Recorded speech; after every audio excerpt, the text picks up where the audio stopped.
You've been crushing it all morning. Emails answered, meetings survived, tasks checked off like a productivity machine. Then 3 p.m. rolls around, and suddenly your brain feels like it's buffering. Your eyes get heavy. You read the same sentence 4 times. You genuinely consider trading your next paycheck for permission to nap under your desk. Ever wonder why that crash hits at the exact same time every day, like your body set an alarm specifically to ruin your afternoon? Today, I'll explain what's actually causing your 3 p.m. energy crash like you're 5 years old. By the end, you'll understand why it's not tiredness and why your lunch is sabotaging you. You'll learn how to make it through the afternoon without mainlining cold brew like it's a survival strategy. Here's the deal with your body's internal clock. You've probably heard about the circadian rhythm, your body's internal clock that controls when you're alert and when you're ready to collapse. Yeah, there is a natural dip in energy every afternoon around 2 or 3 p.m., just like there is around 2 or 3 a.m. It's biology, and it's real, hardwired into your system. But here's the thing nobody tells you. That natural dip is tiny. Maybe you'd feel slightly less sharp for 20 minutes if you were really paying attention. What you're actually experiencing, the full-body shutdown where you can't form coherent sentences, that's not your circadian rhythm. That's your lunch doing this to you.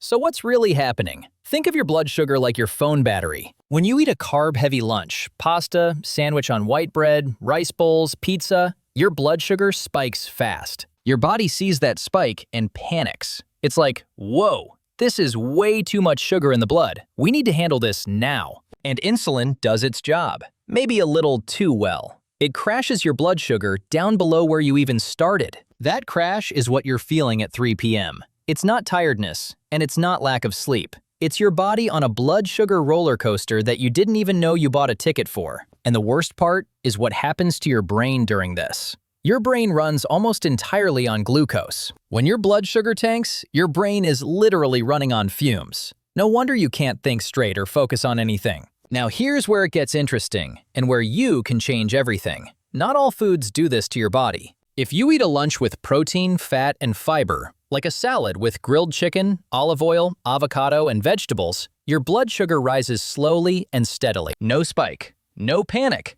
no insulin dump, no crash. Your energy stays stable all afternoon because your blood sugar stays stable. It's not magic. It's just basic biology that nobody bothered explaining to you. But wait, what about that healthy lunch you've been eating? Here's the uncomfortable truth. A lot of foods marketed as healthy are actually worse for your blood sugar than fast food. A teriyaki chicken bowl with white rice? Massive spike. A smoothie with fruit, juice, and a tiny scoop of protein powder? Sugar bomb with a health halo. A whole wheat wrap with hummus and veggies? Still mostly carbs that'll send your blood sugar into the stratosphere. Meanwhile, a burger without the bun and a side salad probably keeps you more stable than that organic quinoa situation you convinced yourself was virtuous.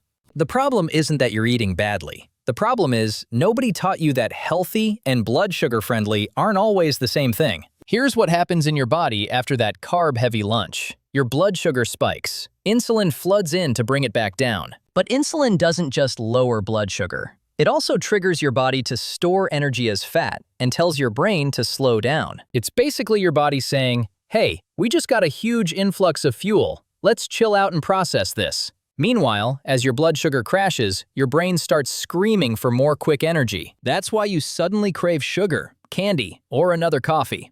Your brain isn't asking for what you need. It's asking for what feels like the fastest solution to the crisis it's currently experiencing. So you reach for coffee at 3 p.m. because that's what everyone does, right?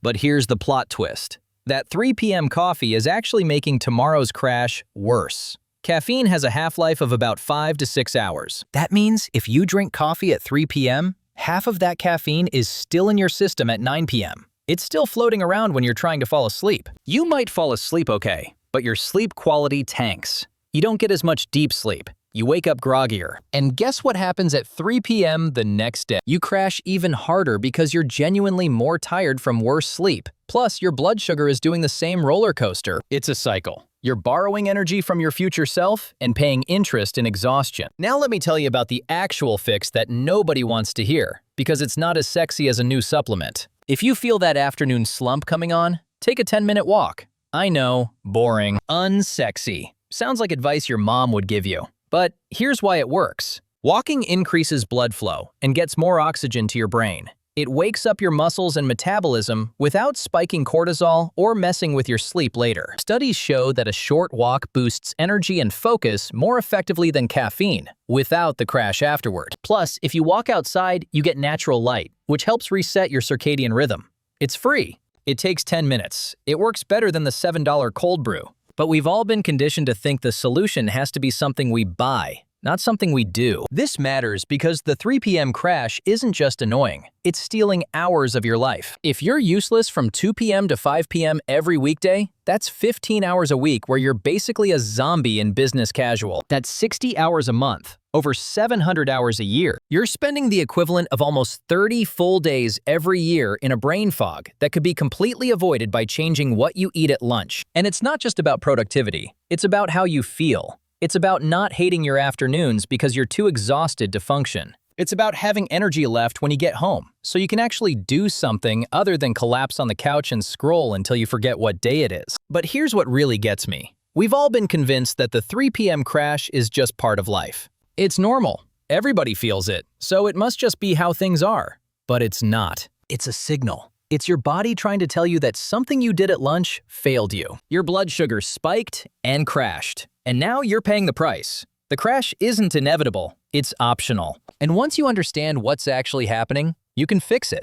Not with willpower, not with more coffee, not with some overpriced adaptogenic mushroom powder that tastes like dirt, just with food that doesn't send your blood sugar on a theme park ride. Here's the part that's going to frustrate you. The reason most of us eat carb-heavy lunches is because they're fast, cheap, and convenient. A sandwich takes 2 minutes to make. Pasta is easy to reheat. Rice bowls are everywhere. Meanwhile, making a salad with actual protein and healthy fats requires more time and planning. The system is designed to push you toward the foods that'll wreck your afternoon. Vending machines aren't stocked with hard-boiled eggs and avocado. The office catering isn't bringing grilled salmon and roasted vegetables. It's pizza. It's sandwiches. It's pasta trays. You're set up to crash and then sold the coffee to fix it, which just makes tomorrow worse. And let's talk about what actually stabilizes your blood sugar at lunch. You need 3 things: protein, fat, and fiber. Protein could be chicken, fish, eggs, or even Greek yogurt. Fat could be olive oil, avocado, nuts, or cheese. Fiber comes from vegetables and some fruits. When you combine these, your body digests them slowly. Your blood sugar rises gradually and stays steady for hours. The insulin response matters too. When you eat protein and fat, your body releases insulin slowly and in smaller amounts. There's no panic, no emergency response, just a calm, measured process that keeps everything balanced. Compare that to eating a bagel or a bowl of pasta, where your pancreas goes into full alarm mode. So here's where we are. The circadian dip is real, but tiny. The crash you feel is amplified by what you ate for lunch. Carb-heavy meals spike your blood sugar, trigger an insulin dump, and leave you in a brain fog by mid-afternoon. The 3 p.m. coffee feels like a solution, but it's borrowing energy from tomorrow and wrecking your sleep quality. A 10-minute walk beats caffeine for energy without the payback, and protein, fat, and fiber at lunch keeps your blood sugar stable so the crash never happens in the first place. The afternoon slump isn't a character flaw. It's a blood sugar problem with a simple fix that nobody bothered teaching you. So here's my question. If you knew exactly which lunch would let you skip the 3 p.m. crash entirely tomorrow, would you actually eat it, or would convenience win?